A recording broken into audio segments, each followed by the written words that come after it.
ಕಾರ್ಗಿಲ್ ಯುದ್ಧದ ಸಂದರ್ಭದಲ್ಲೂ ಇದೇ ರೀತಿಯಾದಂಥ ಸ್ಟ್ರಾಟಜಿಯನ್ನು ಭಾರತ ಮಾಡಿಕೊಂಡಿದ್ದು ಕೇವಲ ಭೂ ಮತ್ತು ವಾಯು ಅಷ್ಟೇ ಅಲ್ಲ, ಜಲಮಾರ್ಗದಲ್ಲೂ ಕೂಡ ಅವ್ರಿಗೆ ಯಾವ ರೀತಿಯಲ್ಲೂ ಏನೂ ತಲುಪಬಾರ್ದು, ಒದ್ದಾಡಬೇಕು, ಹಂಗೆ ಪಂಜರದೊಳಗಡೆ ಇರೋ ರೀತಿಯಲ್ಲಿ. ಈಗ NIA ಒಂದಿಷ್ಟು ವಿಚಾರಗಳನ್ನು ಪತ್ತೆ ಹಚ್ಚಿದೆ. ಪಾಕಿಸ್ತಾನದ ಕೈವಾಡ ಹೇಗೆ, ISI ನಂಟು ಹೇಗಿದೆ, ಜೊತೆಗೆ ಉಗ್ರರು ಹೇಗೆ ಯಾವ ರೀತಿಯಲ್ಲಿ ನುಸುಳಿಕೊಂಡು ಭಾರತದ ಒಳಗಡೆಗೆ ಬಂದರು. ಬೈಸನ್ ವ್ಯಾಲಿ ಇದೆಯಲ್ವಾ, ಈಗ ಈ ವ್ಯಾಲಿಯಲ್ಲಿ ಯಾವ ರೀತಿಯಾಗಿ ಲೋಪ ಆಯಿತು, ಹೇಗೆ ಬರಕ್ಕೆ ಸಾಧ್ಯ ಆಯಿತು, ಇದೆಲ್ಲದರ ಬಗ್ಗೆ ಕೂಡ NIA ತನಿಖೆಯನ್ನ ಮಾಡಿದೆ. ಅದರ ಡೀಟೇಲ್ಸ್ ಇಲ್ಲಿದೆ ನೋಡಿ. ಬೈಸರನ್ ವ್ಯಾಲಿಯಲ್ಲಿ ಭಯೋತ್ಪಾದಕ ದಾಳಿ, ಉಗ್ರರ ಕಳ್ಳ ಮಾರ್ಗ ಪತ್ತೆ ಹಚ್ಚಿದ NIA, ದಾಳಿಯ ಮರು ಸೃಷ್ಟಿ 3D ಮ್ಯಾಪಿಂಗ್. ಪಹಲ್ಗಾಮ್ನ ಬೈಸರನ್ ವ್ಯಾಲಿಯಲ್ಲಿ ದಾಳಿ ನಡೆಸಿ ಅಲ್ಲಿಂದ ಎಸ್ಕೇಪ್ ಆಗಿರುವ ಭಯೋತ್ಪಾದಕರ ಕಳ್ಳ ಮಾರ್ಗವನ್ನ NIA ಅಧಿಕಾರಿಗಳು ಭೇದಿಸಿದ್ದಾರೆ.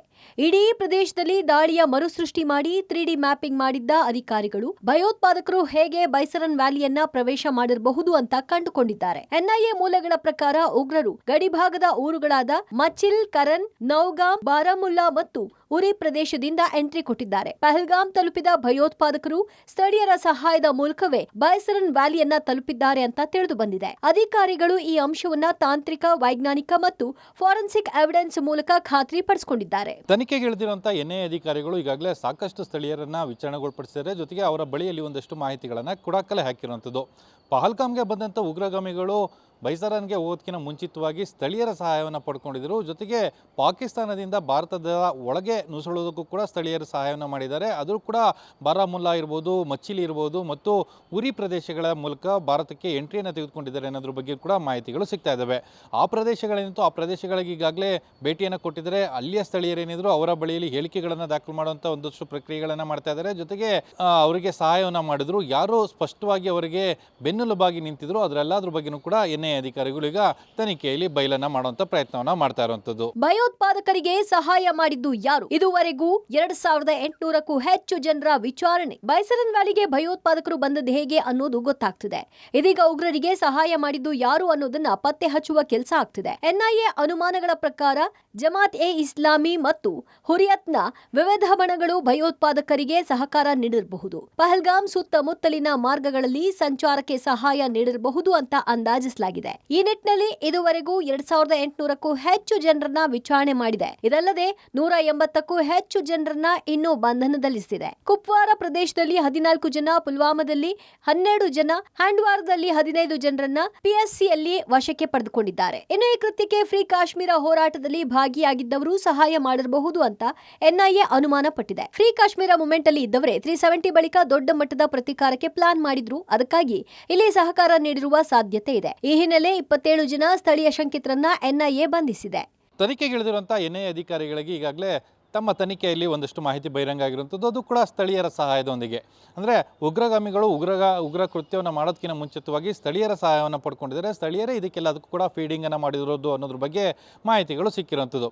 ಆ ಹಿನ್ನೆಲೆಯಲ್ಲೇ 100ಕ್ಕೂ ಹೆಚ್ಚು ಜನರನ್ನು ವಿಚಾರಣೆಗೊಳಪಡಿಸಿದ್ದಾರೆ. ಅದರಲ್ಲಿ 20ಕ್ಕೂ ಹೆಚ್ಚು ಜನರಿಗೆ ಪಬ್ಲಿಕ್ ಸೇಫ್ಟಿ ಆ್ಯಕ್ಟ್ನ ಅಡಿಯಲ್ಲಿ ಕಾನೂನು ಕ್ರಮವನ್ನು ಕೂಡ ಕೈಗೊಂಡಿರುವಂಥದ್ದು. ಯಾಕೆಂದರೆ ಕಾಶ್ಮೀರದಲ್ಲಿ ಕಾಶ್ಮೀರ ಮತ್ತು ಜಮ್ಮುವಿನ ಪೊಲೀಸರೇನಿದ್ದಾರೆ ಅವರನ್ನು ಬಳಸ್ಕೊಂಡು ಈ ಪಬ್ಲಿಕ್ ಸೇಫ್ಟಿ ಆ್ಯಕ್ಟ್ನ ಅಡಿಯಲ್ಲಿ ಅವರ ವಿರುದ್ಧ ಕಾನೂನು ಕ್ರಮವನ್ನು ಕೈಗೊಂಡಿದ್ದಾರೆ. ಜೊತೆಗೆ ಅವರ ಬಳಿಯಲ್ಲಿ ಹೇಳಿಕೆಗಳನ್ನು ದಾಖಲು ಮಾಡ್ಕೊಳ್ಳುವಂಥದ್ದು ಮತ್ತು ಉಗ್ರಗಾಮಿಗಳು ಯಾರ್ಯಾರಿದ್ರು, ಅಂದರೆ ಆ ಫೈರಿಂಗನ್ನು ಮಾಡಿದಂಥವ್ರು ಯಾರ್ಯಾರಿದ್ರು ಇದರ ಬಗ್ಗೆ ಪತ್ತೆ ಹಚ್ಚುವಂಥ ಒಂದಷ್ಟು ಕೆಲಸನೂ ಕೂಡ ಮಾಡ್ತಾ ಇರೋಂಥದ್ದು. ಹಿಂದೂಗಳನ್ನ ಸಾಲಲ್ಲಿ ನಿಲ್ಲಿಸಿ ಹತ್ಯೆ, ಘಟನೆಯ ಕರಾಳತೆ ಬಿಚ್ಚಿಟ್ಟ ಪ್ರವಾಸಿಗ. ಉಗ್ರರ ಅಟ್ಟಹಾಸದಲ್ಲಿ ಗಾಯಗೊಂಡಿದ್ದ ಮುಂಬೈ ಮೂಲದ ಸುಬೋಧ್ ಪಾಟೀಲ್ ದಾಳಿಯ ಕರಾಳ ಚಿತ್ರವನ್ನ ಬಿಚ್ಚಿಟ್ಟಿದ್ದಾರೆ. ಎಲ್ಲ ಹಿಂದೂ ಪ್ರವಾಸಿಗರು ಸಾಲಿನಲ್ಲಿ ನಿಲ್ಲುವಂತೆ ಕೇಳಲಾಯಿತು. ಎಷ್ಟೇ ಕರುಣೆಯಿಂದ ಮನವಿ ಮಾಡಿದ್ರೂ ಪ್ರಯೋಜನಕ್ಕೆ ಬರಲಿಲ್ಲ. ಇದನ್ನ ವಿರೋಧಿಸಲು ಪ್ರಯತ್ನಿಸಿದವರಿಗೆ ಗುಂಡು ಹಾರಿಸಲಾಯಿತು. ಘಟನೆಯಲ್ಲಿ ನನ್ನ ಕುತ್ತಿಗೆಗೂ ಗುಂಡು ಬಿತ್ತು. ಬಳಿಕ ನಾನು ಪ್ರಜ್ಞೆ ತಪ್ಪದೆ. ನನಗೆ ಪ್ರಜ್ಞೆ ಬಂದಾಗ ನನ್ನ ಸುತ್ತಲೂ ಅನೇಕ ಮೃತದೇಹಗಳು ಬಿದ್ದಿದ್ವು. ಕುದುರೆ ಮೇಲೆ ಸವಾರಿ ಮಾಡಿಸುವ ಕೆಲವರು ಕುಡಿಯಲು ನೀರು ಕೊಟ್ಟರು. ಭಯ ಪಡಬೇಡಿ ಅಂತ ಧೈರ್ಯ ತುಂಬಿ ಅಲ್ಲಿಂದ ಆಸ್ಪತ್ರೆಗೆ ಸಾಗಿಸಿದ್ರು. 5 ನಿಮಿಷದಲ್ಲಿ ಎಲ್ಲವೂ ಮುಗಿದು ಹೋಯಿತು ಅಂತ ವಿವರಿಸಿದ್ದಾರೆ. ಪಾಕ್ ವಿರುದ್ಧ ಯುದ್ಧಕ್ಕೆ ಹೋಗಲು ನಾನ್ ರೆಡಿ, ದೇಶಕ್ಕೋಸ್ಕರ ಸುಯಿಸೈಡ್ ಬ್ಯಾಗ್ ಹಾಕೋತೀನಿ. ಭಾರತ ಪಾಕ್ ಮಧ್ಯೆ ಯುದ್ಧ ಕಾರ್ಮೋಡ ಕವಿದಿರೋ ಹೊತ್ತಲ್ಲೇ ಸಚಿವ ಜಮೀರ್ ಅಹಮದ್ ನೀಡಿರುವ ಹೇಳಿಕೆ ಸಂಚಲನ ಸೃಷ್ಟಿಸಿದೆ. ಪಾಕ್ ವಿರುದ್ಧ ಯುದ್ಧಕ್ಕೆ ಹೋಗಲು ನಾನ್ ರೆಡಿ, ದೇಶಕ್ಕೋಸ್ಕರ ಸುಯಿಸೈಡ್ ಬ್ಯಾಗ್ ಹಾಕೋತೀನಿ. ನಮಗೂ ಪಾಕಿಸ್ತಾನಕ್ಕೂ ಯಾವ ಸಂಬಂಧನೂ ಇಲ್ಲ. We are Indians, we are Hindustani ಅಂತ ಜಮೀರ್ ಹೇಳಿದ್ರು. ಜಮೀರ್ ಹೇಳಿಕೆಗೆ ಕೇಂದ್ರ ಸಚಿವ ಪ್ರಹ್ಲಾದ್ ಜೋಶಿ ತಿರುಗೇಟು ಕೊಟ್ಟಿದ್ದಾರೆ. ಜಮೀರ್ ಶಾಂತವಾಗಿರೋದೇ ದೇಶಕ್ಕೆ ಮಾಡೋ ದೊಡ್ಡ ಸೇವೆ. ಜಮೀರ್ ದೊಡ್ಡ ತ್ಯಾಗಕ್ಕೆ ಹೊರಟಿದ್ದಾರೆ. ಅವರಂತಹ ದೊಡ್ಡ ತ್ಯಾಗದ ಮಾಡಿದವರು ಯಾರೂ ಇಲ್ಲ ಅಂತ ವ್ಯಂಗ್ಯವಾಡಿದ್ರು. ನಾವು ನಾನು ಹೇಳ್ತಾ ಇದ್ದೀನಿ, ಭಾಳ ಸತಿ ಹೇಳ್ತೀನಿ ನಾನು, we are Indians, we are Hindustani. ನಮಗೂ ಪಾಕಿಸ್ತಾನಕ್ಕೆ ಸಂಬಂಧ ಇಲ್ಲ, ನಮಗೂ ಪಾಕಿಸ್ತಾನಿಗೆ ಯಾವ ಸಂಬಂಧನೂ ಇಲ್ಲ. ಯುದ್ಧ ಮಾಡಬೇಕಂದ್ರೆ ರೆಡಿ. ಅದಕ್ಕೆ ನನಗೆ ಅದೇ ಮಂತ್ರಿಯಾಗಿ ನಾನು ಕಳಿಸ್ತಾರಂದ್ರೆ ಹೇಳಿ ನಾನು ಹೋಗಲು ಸಿದ್ಧ. ನಾನೇ ಹೋಗ್ತೀನಿ ಅಲ್ಲಿ ಯುದ್ಧ ಮಾಡಬೇಕು ದೇಶಕ್ಕೋಸ್ಕರ. ನಡೀರಿ ಹೋಗ್ಬಿಡುವ, ನಾನು ಹೋಗ್ತೀನಿ ರೀ. ಬೇಕಾದರೆ ಸುಸೈಡ್ ಬ್ಯಾಕ್ ಆಗ್ತೀನಿ ನಾನು. ಓಪನ್ ನಾನು ಹೇಳ್ತಲ್ಲ, ಕೇಳಿಲಿ, ನಾನು ತಮಾಷೆಗೆ ನಾನು ಜೋಶಲ್ಲಿ ಹೇಳ್ತಾ ಇಲ್ಲ. ಈ ದೇಶಕ್ಕೋಸ್ಕರ ನನ್ನ ಗತಿ ಇದ್ದರೆ ಸುಸೈಡ್ ಬ್ಯಾಂಕ್ ನರೇಂದ್ರ ಮೋದಿ ಅವರು ಅಮಿತ್ ಶಾ ಕೊಳ್ಳಿ, ಅಲ್ಲ ಮೇಲೆ ಆಣೆ, ದೇವ್ರ ಮೇಲೆ ಆಣೆ ಕಟ್ಕೊಂಡು ನಾನು ಪಾಕಿಸ್ತಾನ ಹೋಗ್ತೀನಿ. ನಡಿ. ಇವೆಲ್ಲ ಏನಂದ್ರೆ ಅತ್ಯಂತ ಬಾಲಿಶವಾದಂಥ ಹೇಳಿಕೆಗಳು. ಮಿಲಿಟ್ರಿ ನಂಬಿ ಸುಮ್ಮಿರ್ರಿ ಸಾಕು. ನೀವೇನೂ ಭಾಷಣ ಮಾಡೋದು ಬೇಡ, ನೀವು ಹೋಗೋದು ಬೇಡ.